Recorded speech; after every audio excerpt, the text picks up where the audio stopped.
If the time stops at 1:09 a.m., roll over and pray that they think you're asleep. I just found out the horrifying reason why. The title basically says it all. If you're wondering who they are, well, that's the strange part. It's your family, or roommate or whatever. I've never heard of this happening before, so I'm not sure what I can really do about it. Other than pretend I'm sleeping, of course. That's the only thing that really seems to keep them docile. Let me explain what's been happening in a little more detail. This has been going on for the past 3 nights now. I knew something was strange around the neighborhood when my neighbor got exposed for eating out his own family. I didn't really think much of it the first night, because I honestly thought my family was pulling some prank on me. That is until last night, when I was attacked by my wife. The first night was a pretty early night for my wife Kelsey, and my twin boys Eric and Aaron. All of us were out cold by 9 p.m. We had a pretty long day of splitting wood to stock up for the upcoming winter. That night I woke up to an odd silence in the house. Like everyone had left and I was alone in the house.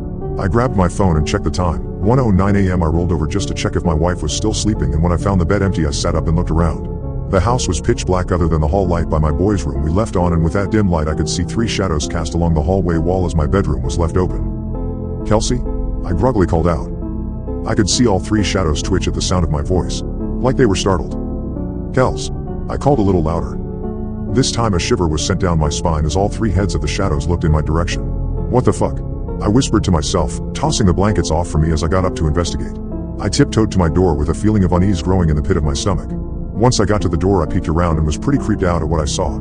Kelsey and the boys were standing still as statues with their bodies turned towards the boys' room, their necks however strained to stare directly at me. Huge smiles that looked painful to maintain plastered on all of their faces. "What the hell are you guys doing?" I asked with a chuckle, thinking they were playing a joke on me. Now that I think back, it didn't make much sense thinking they were joking. After all, why would they get up in middle of the night for that with no guarantee I'd even wake up? Their bodies made an unnatural twitch at the sound of my voice, which made me jump back in surprise. This was when I really started to think something might be wrong. A feeling of dread washed over me and I began to sweat. Then the sound of the clock on the microwave beeping as if it reset rang through the house made me jump in the air as I let out a startled yelp. My boys turned instantly and walked back into their room, Kelsey doing the same. Her smile disappeared and she walked by me like a zombie and crawled back in bed, snoring as if she were sleeping the whole time. Confused as hell I walked back to my side of the bed and checked the time on my phone. "What the?" I said to myself as I noticed the time. 1:10 a.m. No way, only a minute had passed since I first woke up. It had to have been at a very minimum of 5 minutes. Still though, I shook it off and got back into bed, deciding to bring it up to Kelsey in the morning. The next morning I woke up and everything was back to normal. I could hear the boys playing in the living room and smelled bacon and eggs as Kelsey cooked breakfast. I got up and walked out with a smile as I remembered their little joke from the night before. "Good morning, pranksters," I said with a laugh. They all stared at me with a confused look on their faces. "Huh?" my wife finally said. "Last night? All of you standing in the hallway smiling at me? Gotta admit it was a good one, creeped me out a little bit," I said, shaking my head. "Ryan, don't even joke like that. You know those creepy smiling people stories freak me out," Kelsey scolded. "Hey, you're the one trying to freak me out in the middle of the night," I laughed. "By the way, how in the hell did you get the phones to stop time at 1:09? That was a good touch." My whole family was looking at me like I was a nut job. Then simultaneously they all started shouting it wasn't funny and that I was scaring them. I was bewildered. I didn't know if they were still in on the joke or if somehow they had all been sleepwalking. That wouldn't explain the time though. Okay, I shouted.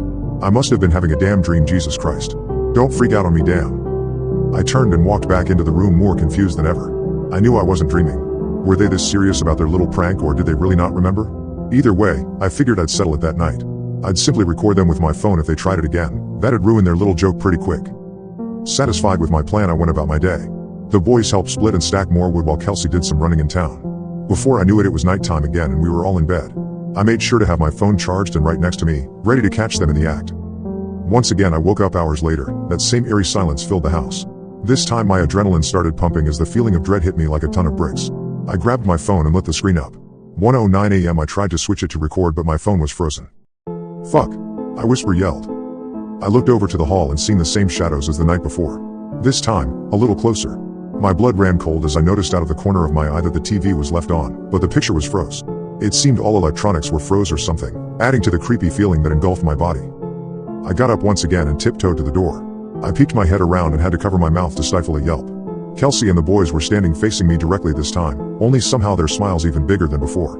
Now that they were a good 5 feet closer, I could see just how wide open and bloodshot their eyes were. When I moved my hand to cover my mouth, all 3 of them took a giant step forward. Naturally, I took a step back. They mimicked with another huge step forward. This time, since Kelsey was bigger than the boys, she stepped ahead. She was now maybe 3 to 5 feet away, her eyes opening even wider, as she looked extremely excited. I turned around to jump back in bed, and as I did so I heard loud booming as they gave chase. I felt huge blows hit my back, far harder than any of them should be able to inflict. What the fuck? Ow, I shouted as my back ached from the impact. I was now in bed and I yanked the covers over my head. Childish, I know, but hey, I wasn't about to strike my wife. Thankfully, as I laid still, the blows stopped and I heard heavy breathing from what I assumed was Kelsey, only it sounded way too deep and raspy. Then the breathing stopped altogether and silence filled the room. "I know you're not asleep," she whispered so fast I barely made out what she said. Just then the beeping of the microwave filled the house and the TV resumed. I heard the sound of soft footsteps leave the room as the boys went back to their rooms, followed by pressure next to me in bed as Kelsey climbed back under the covers. I quickly grabbed my phone and checked the time, 1:10 a.m. This didn't make any fucking sense. I did my best to go back to sleep, but needless to say, I didn't sleep much. I tossed and turned as I tried to figure out what in the hell was happening. I tried to figure out what steps to take next. The only thing I could think of was to pretend I was asleep next time, since my lack of movement seemed to stop the blows. If they thought I was asleep altogether, maybe they'd just stand creepily in the hallway? It was worth a shot, I guess. I'll update tomorrow and let you guys know how last night went for me. It was still extremely scary, but hey, I didn't get attacked, so that's a start, right? I've got another plan for tonight too, but I'll just put that in the update tomorrow. Wish me luck, and if anyone's got any ideas as what to do here, please feel free to help.